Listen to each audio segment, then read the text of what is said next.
Clink, clink. Oh, mine got on me. Dig, dig, dig, dig. Welcome back to the Jenna Julien Podcast. Cheers to Jenna and cheers to you for being here right now. This episode of the Jenna Julien Podcast is brought to you by Lyft. Right now, guys, start driving for Lyft. It is a great job. You can choose your own hours, collect your tips, keep your money instantly. You don't have to wait to cash out. Very awesome. Right now, go to lyftlyft.com/Jenna Julien and you get a $500 new driver bonus. Also brought to you by NatureBox, guys. Start snacking smart and healthy and delicious with NatureBox. They deliver amazing snacks right to your front door, so you don't have to get up. Well, I mean, you have to get up to get them from your porch, unless you have someone who does that for you. Then Maybe you know your mailman really well. I know my UPS guy really well. So Robert, shouts out Robert. Anyway, go to naturebox.com/Jenna Julien, get 50% off your first order. Thank you, sponsors. And for all you gluten-free and or vegan dinks out They there, have options. they have options for you. They have options. So what are you drinking tonight, babe? What are you drinking tonight? I'm having a hard lemonade. And I am drinking Kai Dog Red India Pale Ale IPA, made by Ghost Fish, which has been something I wanted to try for a long time. Is it's a it gluten-free brewery in Seattle, and it is every one of their beers I've tried is outstanding. Really? Oh my god. Okay, I have a question for you because I know that you've totally off topic. It's not what this podcast is about, whatever. So you know how you have like some insider info about some beers that are gluten-free? Are you allowed to say them on the podcast? I don't understand why I wouldn't be able to. But the We're beer, not sponsored by them. Right, but like the beer companies aren't allowed to say that they're gluten-free. Yeah, so because there is still technically gluten in them. They're not gluten-free, but the parts per million are low enough. Yeah. So that you could, in theory, if you're a celiac, who isn't ingest them. super sensitive. Yeah. So right. basically, if you're like the kind of sensitive where you need a totally gluten-free kitchen, like it can't be prepared near anything that has touched gluten. It's probably not. It's probably, but it also might be. True. What are your, because I know Pabst Blue Ribbon is top. Oh my God, I can't speak. Top secret. It's top secret. Yeah. So I basically stumbled upon this blog the other day called Gluten and Beers. I believe that's the name, Gluten and Beers. And it's this guy who has celiac. I assume it's a guy. Actually, I don't know their gender. Who has celiac disease, and they invested in a home gluten testing kit. So rad. It's similar to how you would test like a pH level in a pool. I don't know if you've ever done that. I used to do that at my pool. So it looks a lot, because he shows the pictures of the strips. Gluten. Yeah. So he has the process for doing that. And he goes through and basically tests all these beers that are not traditionally marketed as gluten-free or thought to be gluten-free at all. In fact, most of them, I'm like, I definitely can't drink them. And below the test, every beer he puts on the blog comes up to be under 20 parts per million in gluten. And parts per million is how you measure gluten in food for those who are allergic, who those sensitivities and celiacs to gluten, parts per million. So if you're under 20 parts per million of gluten, that's just kind of the unit of measurement. You can safely ingest it. Be able to safely ingest it. And that means that it's not technically gluten-free because there is some gluten, but it's such a microscopic amount. So all of these beers on this list, I'm not going to read all of them, but they include Miller Lite, fucking PBR, which we drank on the last trip, Sapporo, Stella, Sierra Nevada, like all these, Fat Tire. Heineken is one that I've drank for a long time.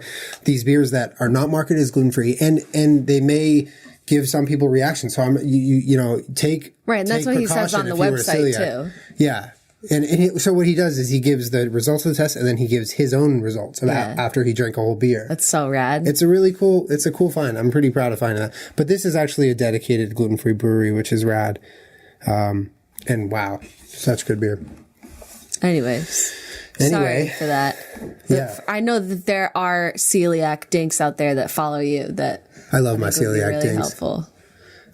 So, use caution, but definitely use that as a resource if you like beer. But it's just like amazing for you to go into a bar and not have to choose from cider or Heineken, which you're aware of. Which, like 5 years ago, cider wasn't really around anyway. So. Well, yeah, true. So it was in most American bars, you can't always find cider. Yeah. So all my friends grabbing a beer, I'll have a vodka, please.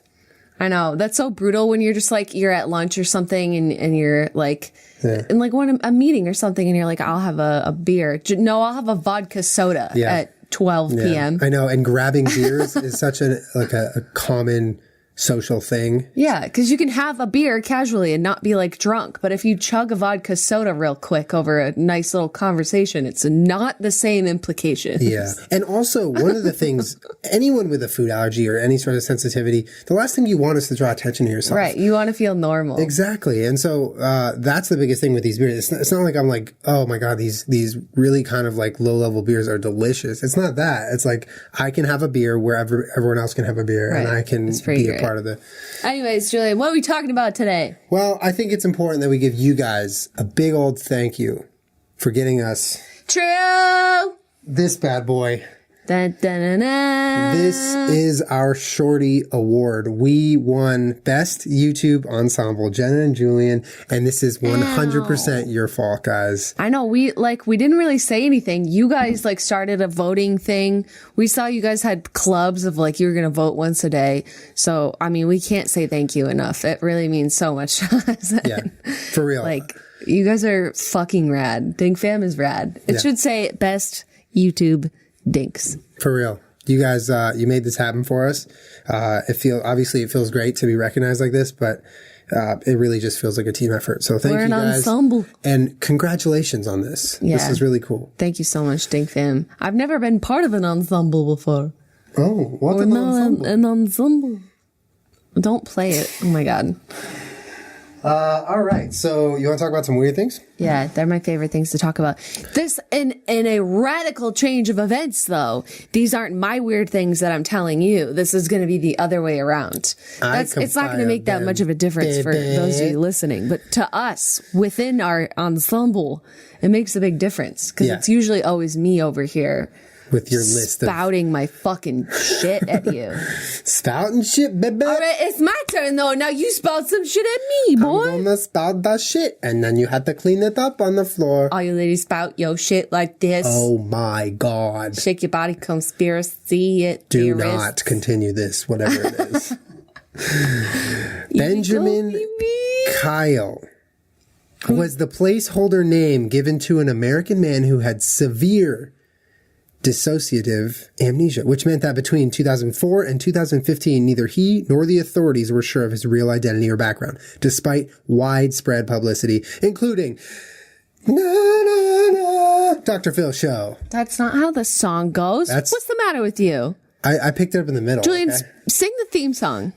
That's the whole theme song. That's not even how that part goes. Is that better? Oh my God, no.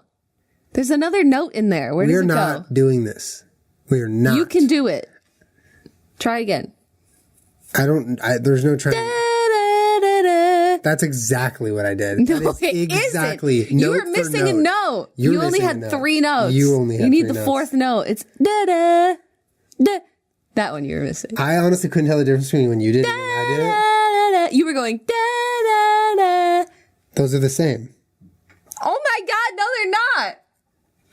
Moving on. Is this like a Julia Roberts of music? You can't differentiate between certain numbers of notes? It's more of a commentary on you being a stickler about the Dr. Phil. That's not even how it starts. It starts. Oh my God, that's not how it goes. There's a note in there. I gave you the notes. Oh, try again. That's not how it goes. Can you play me in? Play me into that part. Oh my God, you did it! Is that better? I'm so proud of you. Thank you. I'm proud of myself too. Oh, I can't stand you. You're the worst. Get you a girl who says that to you. Then you know it's real. All right. After being released from the hospital, Kyle spent several years between the Grace House Men's Shelter and hospitals. In 2007, while at the J.C. Lewis Healthcare Center, he met a nurse who first inquired about his past history. The nurse helped support Kyle while he earned about $100 a month, mostly doing yard work. Like, this guy doesn't know who he is, and he wakes up every day, he just does yard work. That's terrifying. supposedly. But this was like 10 years. He didn't know. How long is the time? So from 2004 to 2015, I think he didn't know. So a little over 10 years. He had no idea. And was he like a grown man or like a teenager? Yeah, he was a grown man. So here, on August 31st, I'll just explain how it started. On August 31st, 2004 at 5 a.m. at Burger King. Hell yeah. They literally called him, I think, Burger King Man, in Georgia. They found him unconscious, sunburned, and naked behind the dumpster of the restaurant. He had 3 depressions in his skull that appeared to have been caused by blunt force trauma. He also had red ant bites on his body. After discovering him, the employees called emergency services, took him to St. Joseph's Hospital in Savannah. He had no identity document and was recorded in the hospital as Burger King Doe. They think they're so funny at the hospital, fam. After the incident, no criminal investigation was opened until a friend inquired with the department in 2007. There were no reports of stolen vehicles in the area, and local restaurants and hotels did not encounter any individuals matching his description. So 2 weeks later, he was transferred to a medical health center where his records state that he was semi-conscious. So that was the beginning. And then it moved on to him slowly just kind of being a person again, but still not knowing who he was. In 2008, he was invited to be on the Dr. Phil show. In 2011. Do the second part. I really like what you do. Okay. Because it doesn't sound right at all. It's like so close, but not quite right. We watch it every night. You'd think I'd know it by now. I want you to get it. Kyle moved to Jacksonville, Florida, traveling on foot in order to be filmed for a documentary in 2011 with the help of the Florida State Representative Mike Weinstein. Kyle was able to obtain a legal government-issued ID, so he got an identification. Go, Kyle! So now, many years later, after his amnesia, he was homeless and he had been unable to obtain employment, and he was unable to remember his full social security number.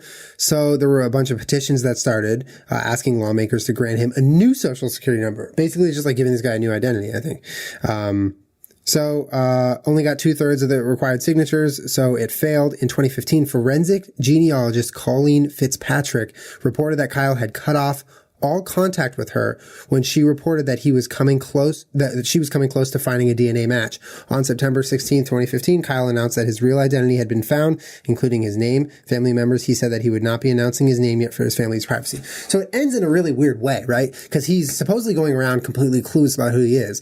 He tries to disconnect from someone who might have that information.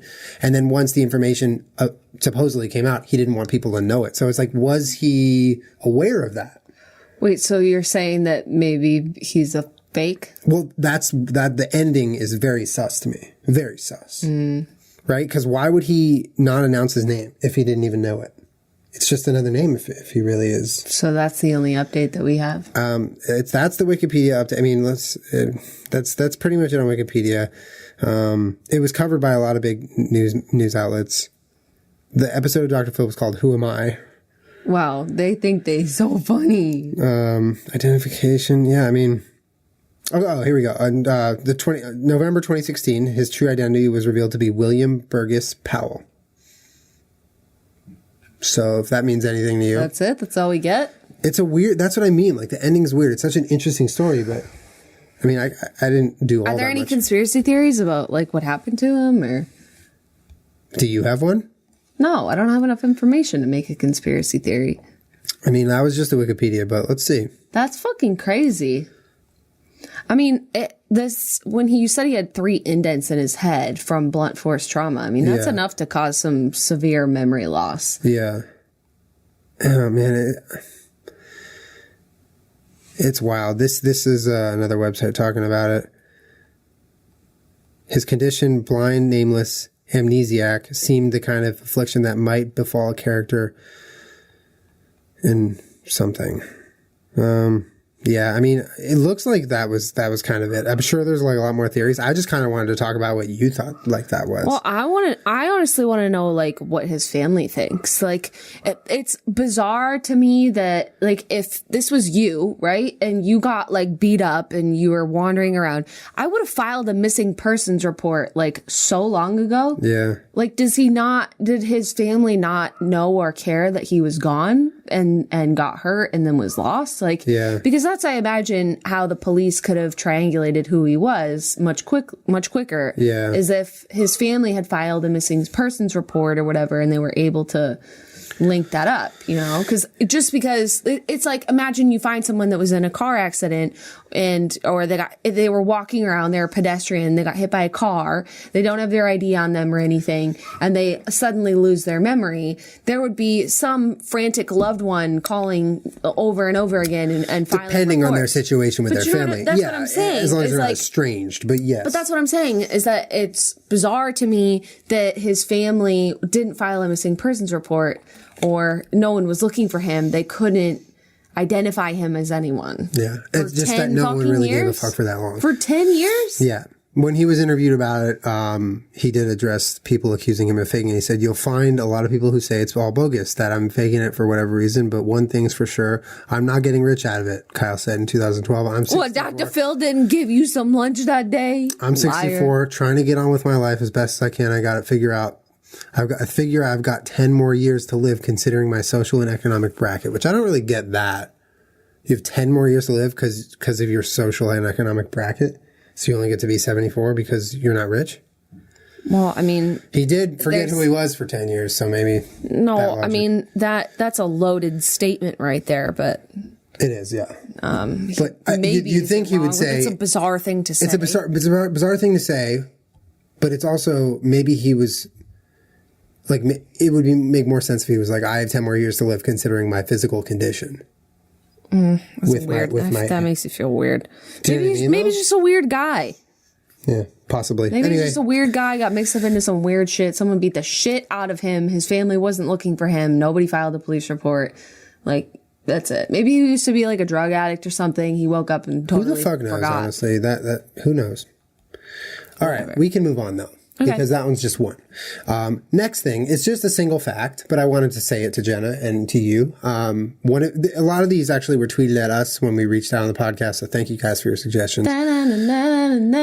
Finish it. Dead bodies can get goosebumps. That is fucking so weird. That is so weird and disgusting. I'm gonna fucking vom. Okay, what is the window for a dead body to get goosebumps? See, that's the thing. First of all, it's very uncommon. It can't be like decaying, obviously. It's like skin. Once it's past like decomposition, of course, yeah, the skin's gonna be gone. Right. But as long as the skin is intact, goosebumps are very far from a common occurrence in dead bodies, but the mechanism is the same with living, where the small muscles contract to cause the hairs to stand on edge. The trigger is not the same though, right? Because dead body can't feel anything. So what's the trigger? The trigger would be exposure to really, let me see. I think actually it doesn't This really has say. To be with within a couple days of the person dying. Well, I don't know. Maybe it is, maybe it isn't. Don't be weird. Maybe it's like 2 years later. Don't be weird. Maybe the skin has fallen off the body and the skin itself just gets goosebumps. Oh my God, stop. Just the skin. I'm gonna fucking vom. Stop. Just the skin, baby. Ew. Oh my God. What's wrong? I'm so uncomfortable. Did I say something? Yes. Imagine though, like say you work at a morgue and you're like putting the dead bodies away in the little cabinets, and then all of a sudden you're like lifting up their wrist to like see the fucking tag, and then they have goosebumps. I would feel bad for them, even though they're not alive. I'd say, I'm sorry that you're cold. I honestly I could give you a blanket. Even knowing this fact, I feel like if I was in that situation, I would think they're alive. I wouldn't think they're alive. I'd just feel extra weird. I would think they're alive. I would start treating the dead, if I had the ability to dissociate from that being my job and being okay, being around dead people all the time, I feel like a part of me would still feel bad and like want to give them a blanket or like try to warm them up. It's like a natural human reaction to be like, oh, he's cold. I should probably get him something so he's warm. Even though I know he's not going to feel it, it would make me feel bad. Or you stab him in the head with a wooden stick. What is wrong with you? They're a zombie. Not a zombie. They're a zombie, okay? If they're dead, they were declared dead. What if that was someone that you loved? You're telling me you would stab their head with a wooden stick? The last thing I would want with someone I loved who died is to become a zombie. Wooden stick, baby. Oh my God! There are many ways to kill a zombie, but the most fun way is stabbing them in the head. I guess I don't really know how to kill a zombie. In some movies, you can shoot them with a gun. In other ones, they like will never die. See, that's something I don't. That's a debate we should have. How the fuck would a real life zombie be best killed? I don't know. If they're undead, then why does like shooting them in the movies work? That's what I don't understand about zombies. I can't get into zombies. Well, there's like, I love the idea of it, but I feel like there's two sort of schools of thought of how to kill a zombie, right? You're going to kill it the way a normal person was killed, by puncturing its body and loss of blood and organs and this and that. Doesn't that defeat the point of a zombie? Yes, but I'm just saying, like in some movies, zombies have died like humans have died. Right, you can shoot them. But then there's the other school of thought with that, which I think is just basically kind of destroying the physical embodiment of the zombie. Like you're chopping off their head, or you're cutting them in half, or burning them, or blowing them up. If you cut their arms and legs off, they can't move anymore. So you chop their There's head nothing off, to be a zombie anymore. So if you disassemble them enough. Exactly. And I would think that is way more of a plausible way to have to kill zombies. Okay, I have another question. Because what you said about a wooden stake into their head, like that to me is like how you would, in theory, kill a vampire. Right? Isn't that a wooden stake or like a silver stake or something like that you kill a vampire? I've never heard of anyone killing a zombie with a wooden stake to the head. Watch The Office. Boy, if you don't. Sorry, but no. But okay, I have another question. Yeah. So when a zombie bites you, do you become a zombie? I don't think so. What's that from? Is that a thing? I think that's like they have been plagued, so they're not quite a zombie, but they're just like, they've been consumed by something. Okay. But I think just in general, a zombie is something that is dead and then been undead. And so then it's back in the body of a former person, but it's not that person. Right. And that being doesn't have the same physiological makeup. Right, yeah. But I'm confused because there's been so many different types of zombie things that I don't know how you would kill a zombie, because if like say a zombie walked in here right now, like according to movies and books, I'd be like, oh, we should shoot it with something. But like, I don't think that would work. If he's undead, why is a gunshot to his heart going to kill him? It's a really good point. If he's undead, why is a gunshot, even if you blow his whole head off, why would he stop walking towards you? It's a good point. That's why, I mean, at the end of the day, all of zombies movies and stories are based off of fiction. There's no real zombies that we know of. But I would be in this school of thought. I would totally believe that just if there isn't a physical zombie being, if you can destroy the physical being or dismember it in some way that you feel like is good enough, there can be no zombie. How else would they manifest? I don't know. Well, you cut off their arms and their legs and their head and hide all of the different parts of their body in different states of the United States. How would they be a zombie anymore? That's fucked, Julian. You were telling me... Are you carrying that on, or are you going to check it? I'm going to carry it on. Ew! It drips with blood as they walk down the aisle. Dr. Phil gets blood on his shoe. Na, na, na, na, na, na, na. Do the second part. Da, da, da, da. No, it's like a faster note. Da, da, da, da. No, oh my God, that was a bloodbath. It's not a bloodbath. No, it's da da da da da da da da. That's much better. That was better. Da da da da da da da da da da. There you go. There you go. Thank you. What? Oh. That's I did it right the first time. You're just making a big scene. You didn't. Yeah. No, you are. I want you to get excited about your lap. Da da da da. Da da da da da da. No, you intentionally fucked that one up. Da, da, da, da. That's too fast. Da, da, da. No, now you're being a shit. Yeah, I'm being a shit because I'm hungry, okay? Why Feed are you me. hungry? I need food. You ate dinner. Yeah, but I could really use some Nature Box right now. Oh my God, Julian. Speaking of Nature Box, guys, Nature Box makes snacks that have no artificial colors, flavors, or sweeteners, and they have the best quality ingredients, and they're delicious. They abide by all sorts of dietary restrictions. Wow, good talking. gluten-free, vegan, and we can eat tons of snacks like the strawberry lemonade fruit stars that were just, they rocked my world. The Mesa crisps. What did we have last week that we just couldn't get enough of? Was that last Sriracha week? Popcorn. Sriracha popcorn. We found something in this room and just started going ham on it, right? Didn't we? I forget what it was. Cassava chips. Ooh, those are so fucking good. Yeah. Oh my God, I want only those right now. Anyway, go to naturebox.com and have a look at their huge snack catalog. There's over 100 snacks, and they're always rotating new snacks in because customers give feedback and they're like, hey, that's good feedback. We're going to make that a snack now. So, guys, you won't get bored with NatureBox, and you're going to get you snacking on. Go to naturebox.com/Jenna Julien for 50% off your first order. Do it.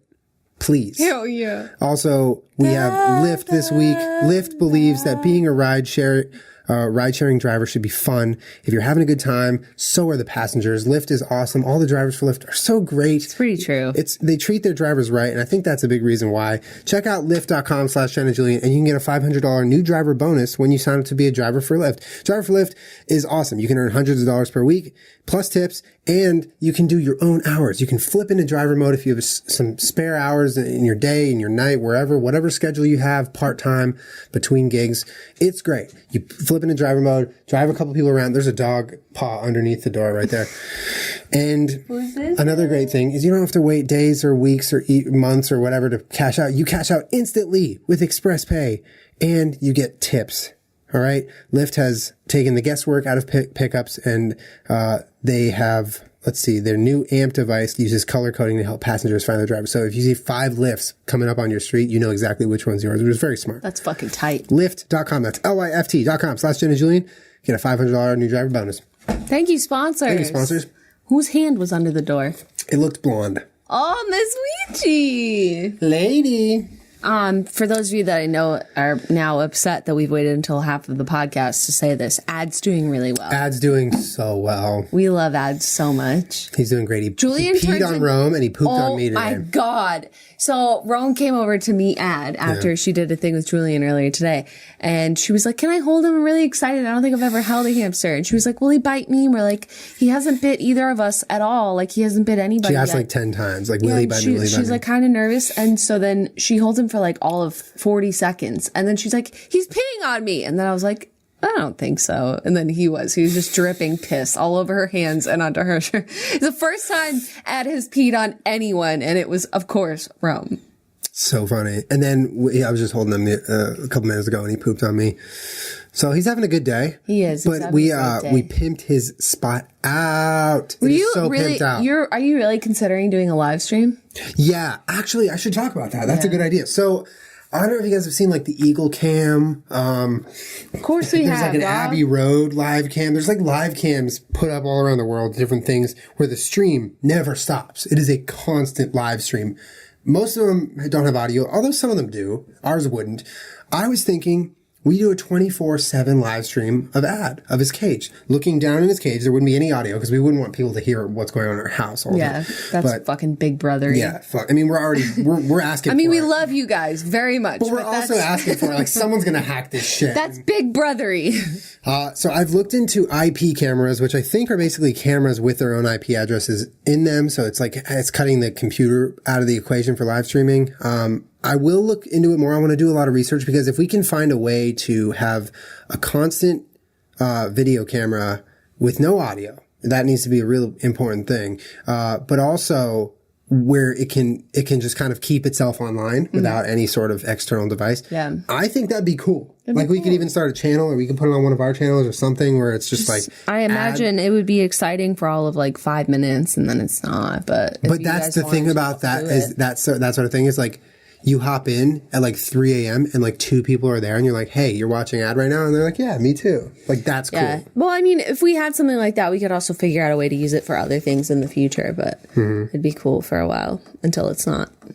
But then it would still exist even when it's not cool anymore. Yeah, but just in case you wanted to live stream anything else on something like that. True. It'd be tight. Mm-hmm. So Elon Musk, who thinks that we're living in a simulation, which you don't disagree with, I agree with that. He said that you've heard all of his, like, why he thinks that and stuff, right? No, I want you to fill everybody in on what's going on. I'm trying to click on this link and it won't let me click. There we go. Well, Elon Musk believes, and I only watched a few videos on this, just like not even an hour of research on this, but he believes there's like more than 90% likelihood that we're all in a simulation right now. It's very complicated, kind of the way he breaks it down, but basically it's like, if you think about right now, we are, or I don't know, let's think about 40, 30, however, when Pong was invented, like 30 years ago, right? I watched the Vox video, so they explain it pretty well. But there's two handles and there's a ball. And then a bunch of years later, there's The Sims, right? And now we have VR, where we're in the world of something, we're experiencing it, 360 sound, motion, everything like that. So if you estimate thousands of years into the future, we can only advance so far without, and this is what he believes, going extinct. The human race hitting their ceiling of advancement, and then everything kind of collapses. But what he believes is that we're living in a simulation right now, which would mean that at some point in some universe, someone started a simulation. Sounds like Elon Musk is proposing an ancient alien And within theory. the simulations, they put a bunch of smaller simulations on a foreign planet, which then created more simulation. Ancient aliens. And these simulations sort of just became like a self-creating thing. Like you create one simulation, and that will create a bunch of other simulations, and then somewhere in this infinite galaxy of simulations, that's where he thinks we are right now.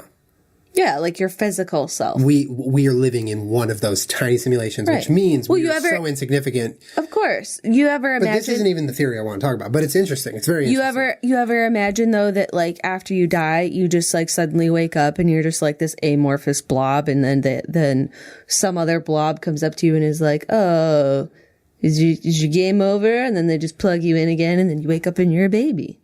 You think that there's that purgatory moment? You think that exists? It's not purgatory, but it might be your physical consciousness. If your consciousness was a physical thing. Do you know what I mean? Yeah.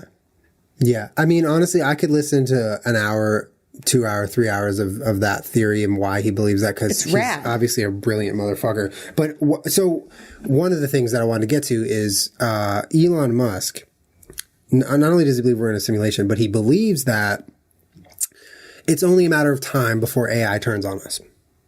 Artificial intelligence, computers, robots. Right. Well, it's only a matter of time, and he's convinced that if we don't do something, AI will turn on. Well, he's also been very public about the idea that he believes AI should not be owned by any single corporation or person, that they shouldn't be able to, like, harness it for whatever abilities, because there are corporations that are sort of scooping up these. Because he knows the real danger of it, or he thinks he does. Yeah. So he wants it to be as public as possible, because he really genuinely believes that is a very real danger.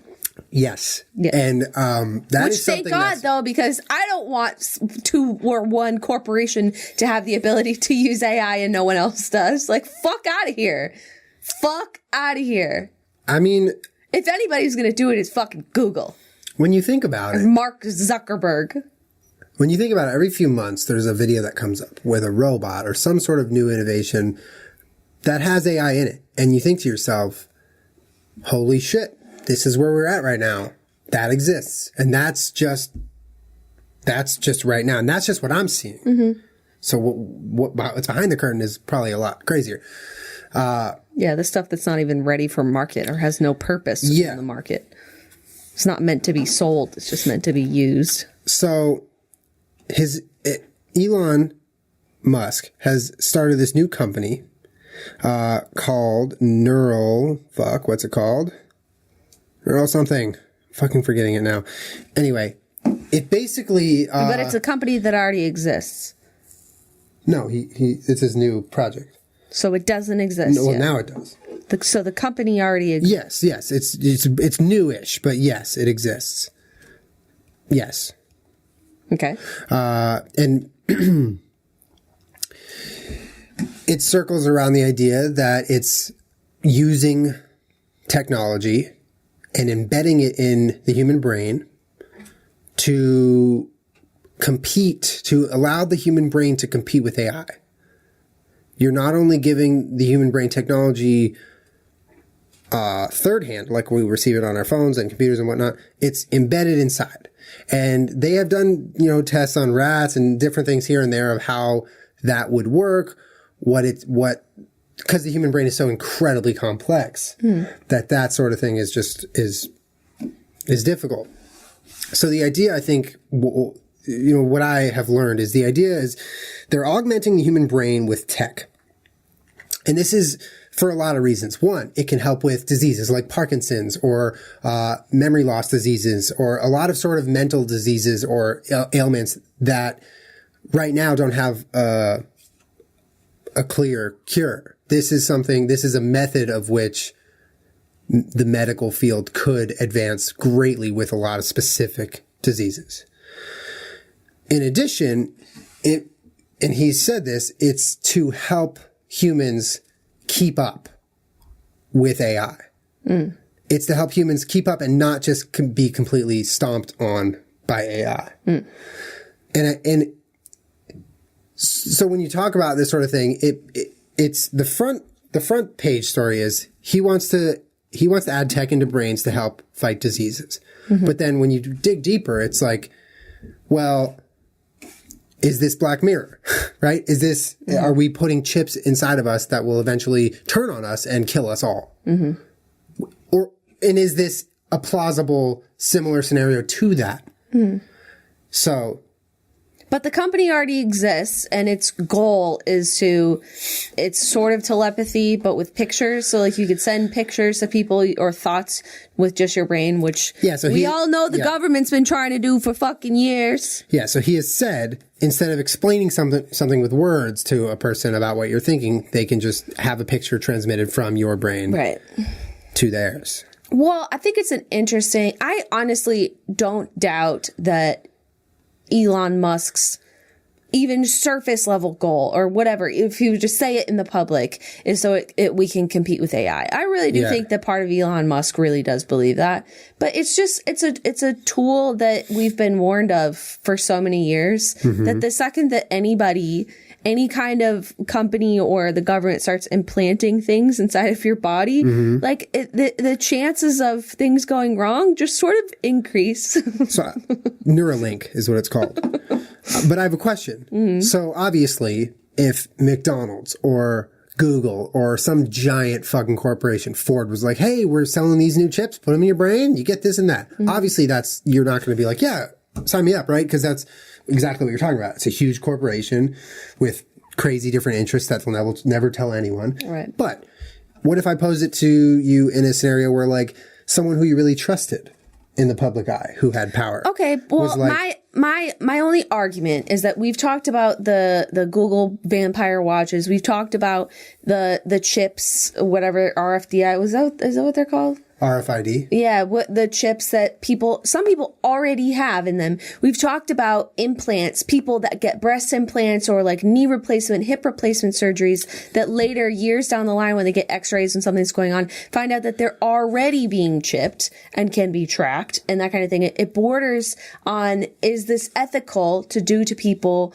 maybe without their knowledge? So the debate even around an identification chip inside of your hand is hotly debated because a lot of people find that completely unethical and that your body is the last place that the government cannot have any sort of control over. And it feels very violating that although it can be marketed to you as something, or even in the future, you have to have it in order to exist. Like it can be marketed to you. Which is 100% going to happen. Right. But it can be marketed to you as something that will make your life easier, and people have all these incentives to go and get it out of their own free will before it becomes like, you have to go and do this. Like you're not allowed to just be a person that doesn't have their chip in. You know what I mean?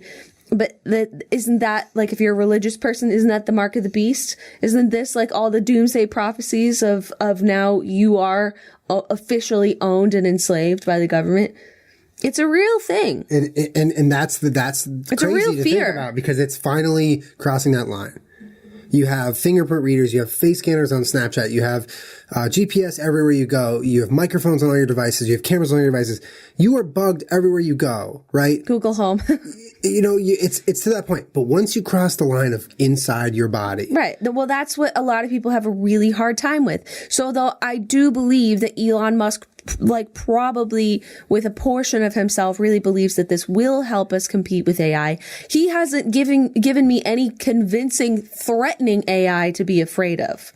He's just given this overall kind of general sense of he painted you a need to fear beautiful AI. robot war in my head, but right now it's not really the top of my concern. And I'm frankly not willing to give up my body to Elon Musk because he made something cool and then painted a picture of fear in my mind.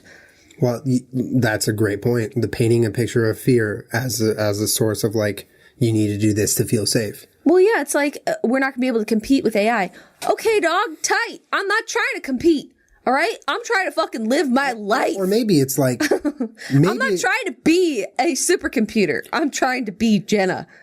Honestly, I agree with you. I agree with you 100% on what you just said. I think it would really take me to have tangible fear and tangible reason to fear AI. If there were like robot people walking around right now, I feel like that would be a far better argument. Or even something a little less like in your face than that. Like, or, you're suddenly competing instead of with people, you're competing with robots and they're all beating you out and everyone's losing their job and you're like, well, I need to fucking eat. Yeah, but even that is flawed because if you're trying to compete with a robot to get a job that requires you to have certain abilities, they can still pay the robot nothing and have to pay you money. Why would they hire you? Potentially. Just buy a robot. Potentially because an implant could make you superior to that robot. I feel like this is all very far-fetched for my particular lifespan of having a job. So I really just, until it's fucking, I need that implant in order to do I'm sort of playing devil's advocate a little bit. Need it, I'm sort of playing devil's advocate a little bit. But I would like to know what. I'll wait for generation 2. I don't want that shit in my body. What would happen? V2, please. What would happen in your life? Fast forward 40 years, 50 years, right? What would have to happen in your day physically and describe it for me that you go home after and you say, okay, I'm going to get a chip. Whatever that chip might be, because that's a really general term in this conversation, 50 years behind the scenario we're creating. Mm-hmm. But what would happen? What would have to happen? The only way, and there are exceptions to this, I feel like there are some hypotheticals I could throw out, but in my strong opinion, the only way I am ever getting willingly something implanted in my body that is a chip or identification or anything like that is if it is required by law. Okay. I am vehemently against any sort of technology being in my body because I don't fucking want it. I don't want it. But you wouldn't go so far as to break the law to not have it? No. You don't like authority. I don't like authority. You're afraid of authority. I'm not going to go to jail when I'm like an 80-year-old woman just because I don't want a chip. If I'm 80 and they're like, all right, this is the new law, you need a chip, I'd be like, fuck man, fuck it. Fine. Fuck you guys. I'm not going to go to jail and lay down, hang out. It would either need to have been so not prominent, is prevalent among society to have finally gotten to the point of it's putting into legislation. It's either that or you just have an incredible change in leadership and then there's a dictatorship and then all of a sudden everyone has to do something. But what makes you think that there needs to be a dictatorship in order to require that by law? Because as of right now, if you go to the DMV, they require your fingerprint, which I used to work at a tanning salon. I feel like we've talked about this. I used to work at a tanning salon and we used to use the fingerprint scanner for people. And there were plenty of people that would come in and refuse to use those because they were morally opposed to it. And I said, no problem. Let me just fucking type your name in, man. I promise you, me, a 23-year-old attendant working at this tanning salon, have no idea where this information is going. I can't guarantee you it's not going to the government. I don't think it fucking is, but I don't fucking know. And you are entitled to not use the fingerprint scanner. But if you go to the DMV, you have to use the fingerprint scanner. That's fucked.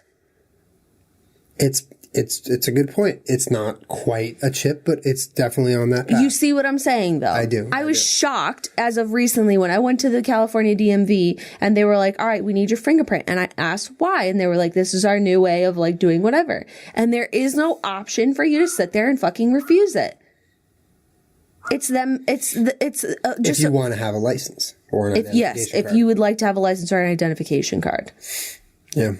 But, like, I don't really, this is like, it's not required by law for you to have a specific, like, license or whatever. It basically is. It kind of basically is. And in order for you, that's like what I'm going through right now in terms of morality, in terms of the chip or whatever. It would be at the same level the DMV. Like, I would need to be put in a position where I don't have a choice. I do in theory, like, I could go off the grid and fucking whatever, but I need to be in a position where I don't have a choice in order to willingly put something like that inside of my body. Because I just don't think it's right. Right now. Yeah.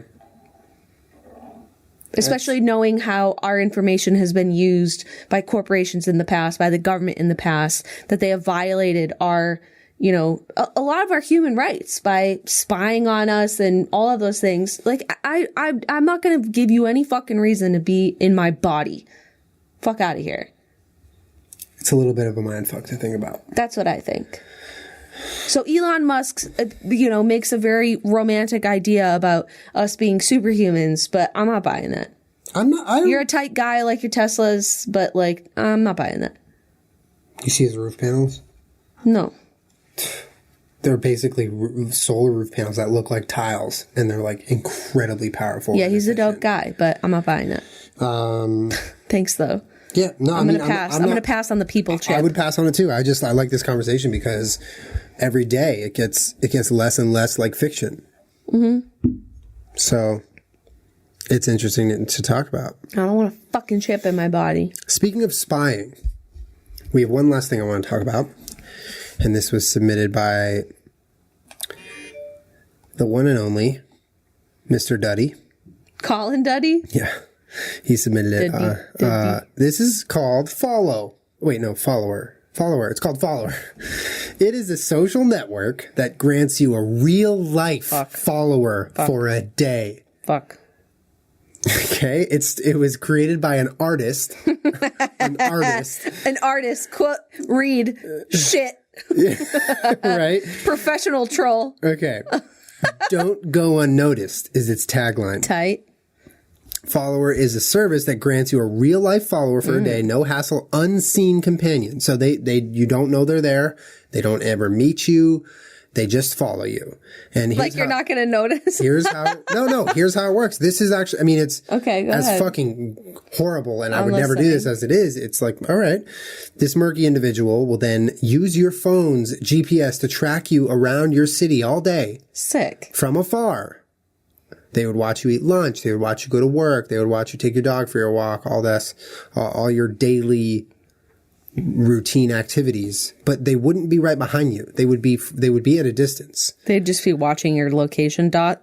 At the end of the day, they would send you a voyeuristic photo of you and let you know that they are leaving.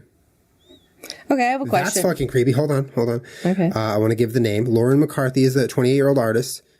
Also works at NYU, and she's the creator of this, and she wants people to know that this isn't a creepy app. Okay, Don't Lauren. you fucking think this is creepy. Okay, Lauren. We are giving your GPS location to a stranger to do as they please for a whole day, but don't you fucking call it creepy. And they don't want it to be mistaken with something created by, in quotes, a conceptual madman, Vito Assanci, who in 1969 stalked and photographed random New Yorkers until they slipped into their homes. Don't mistake him with that. Anyway, I want to hear your thoughts on this. Well, we won't now, Lauren. Thanks for telling us, though. Make sure you don't mistake it for exactly what we just described. Did she state what her goal or the point of it is? Let me see. Yeah, I mean, does she have a purpose for it? Is it just to see if people will use it? I think a lot of that is probably part of it. Let me see this. There's this interesting article. The fact that about 30 New Yorkers have signed up to be followed later this month sounds like an accurate number, though. 30 in NYC. Yeah, we got a solid 30. Yeah. Solid 30, just either curious or straight up fucking like hardcore lonely. Yeah. With all the work that she's put into being a fly on the wall, does McCarthy one day hope to reverse positions and become followed? She says, I'd like to be. Maybe I'll recruit someone to fill my follower role for a day so I could try it out myself. But being a follower is quite intense in itself. I'm so satisfied to focus on this right now. It seems like just like a weird art thing that she wants to, it's a social experiment in the least YouTube-y way. Social experiment. I mean, I hate to be the art police over here, but I don't find this to be art. I think she's an artist that needs to be held separately from creating this particular service. Who gave the artist access to the internet? Take it back right now. No, okay, so here's what I think about it. Yeah. I get why it would be like some people might find it exhilarating to know that they're being followed for the day, and then they see a picture of themselves taken from afar or whatever. And people probably get off to that. I imagine that it's a fetish for someone to feel like they're being watched. For many people, probably. But I have a question for Lauren or whatever. So is there any reason that someone couldn't non-ironically use this app to scare the shit out of someone? Or like, say you hire this follower for someone else and you do it on a regular basis. Like, that's harassment, but this app is not meant for that purpose. This entire app is just a big fat lawsuit waiting to happen. That's what I think. It's the worst idea. You know, I don't know how much you're making, however much it is, it's probably not going to cover the lawsuit that's going to come at you. How can she guarantee that, like, if you sign up with an app or on the internet, that the person that's buying it is actually the person? Do you know what I mean? Because someone could go on there and be like, all right, I want you to follow around me all day. They put someone else's information. Yeah, but they put down my information. Yeah. And then now I have someone following me that casually sends me a photo of myself from afar at the end of the day. Fuck out of here. To kind of poke a hole in that, they use GPS. So no one could just like tether GPS from their phone to you unless they're a hacker. It's possible. It's possible, but it's not. I'm just saying, like, the everyday average Joe can't get on follower and click, hey, I want you to track this person. Do it. No, you have to like really hack the back door of the app to get the information masked from you onto that person. But what I want to know more than that is like people who kill people, right? People who like find people in alleys at night, late at night, and rape and kill and rob people. Like, isn't this just like putting it on a platter? Isn't this just like, oh, I was going to go out and have to like, with my bare hands, like find a person and kill them tonight. But this app is just like. So you're saying if Lauren hired someone who was willing to be a follower, like willing to follow someone. Do they do background checks on the followers? Right. No. Yeah. And you're like, okay, tight. So every day you're going to send me someone's GPS information and it's my job to follow them. Also, one other note. No matter what the app restricts in terms of giving that person access for however long and then stops, they've followed you for a day. They know your routine now. Yeah, they know your address. They know everything. It's pretty fucked. You can revoke access after a day, but they know it. I know where you live. It's too fucking late. I know you work. I know your schedule. That's what my first thought that came to my mind was how hilarious that would be if I did it, because my dot wouldn't leave this house and I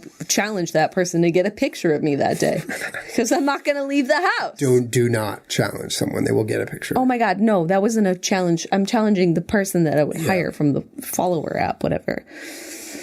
I don't know. It's not for me, but it doesn't necessarily seem harmless. It seems so completely harmful. It seems like I don't think it's harmful, but I don't think it's harmless. It seems like if one couple, and by couple I mean follower and followee, if one couple of people had a successful experience on this app, meaning the followed person went about their day, got their picture at the end, and smiled and said, that was cool, and then moved on. And then the follower did exactly as they were supposed to, sent the picture, and then left that person alone for the rest of the life. I would be so unbelievably shocked if one couple of people had a normal experience. She probably has normal experiences happen. I don't think it has. I don't think it's started yet. Oh. I think it's prepared to. I don't know if it's launched yet. Yeah, no, it's not for me. Well, thank you, Miss McCarthy. But at this moment, we'd like to maybe get the fuck away from you. Thanks, but no thanks. Thank you, but no thank you. Well, those are some weird things. Honestly, I want to hear your guys' opinions on these things in the comments, because true. It's kind of like the best part of this here is getting your reactions. I am leaving to an undisclosed destination tomorrow. Last minute trips. By the time this podcast airs, though, you're going to be back, right? I'm going to be back. Isn't that weird? Yeah. Like, I am, we're throwing our darts at a map tomorrow morning, bright and early, and we're blindfolding ourselves so we don't know where we're going, and we're gonna be gone. So, I'm excited for that. What are you excited for this weekend? Got some scrolls to do? To use my keyboard that you got me for my Xbox controller. Can you tell them how dope of a gift that was? I put it on Snapchat, but Julien got me a little keyboard that snaps into the bottom of your Xbox controller, and so I can type to my friends faster. Yeah, and it was a selfish buy, don't get me wrong. It was so I don't have to be up at 3 a.m. hearing...